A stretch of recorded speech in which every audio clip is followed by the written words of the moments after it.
Спрашивали у мастера спорта СССР, ныне покойного Бориса Аушева, почему он так рано оставил спорт. Он, переведя дыхание, отвечал: чтобы объяснить это, надо прежде рассказать, почему я пришел в спорт.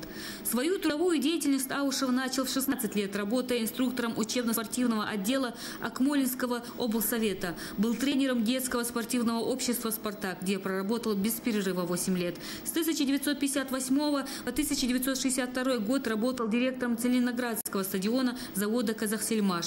О его спортивных и трудовых достижениях можно рассказывать долго.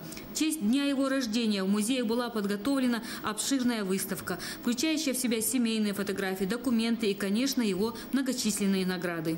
Отец и его эти близкие друзья, они были одними из первых, кто, так сказать, ставил на ноги ингушский спорт и ингушский бокс. Отец был, помимо бокса, занимался русским хоккеем. Это хоккей с мячом. Здесь оно тоже вы, наверное, видели и грамоты, дипломы, и фотографии, и футболом тоже. И тоже он выполнил по всем этим видам спорта норматив мастера спорта. И тренировал, и судил тоже классификационный билет спортсмена.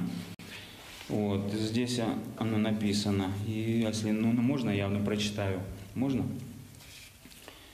Что Аушев Борису Магомедовичу присваивается классификация тренера и судьи по спорту республиканской категории. Это Казахстан, 55-54 год.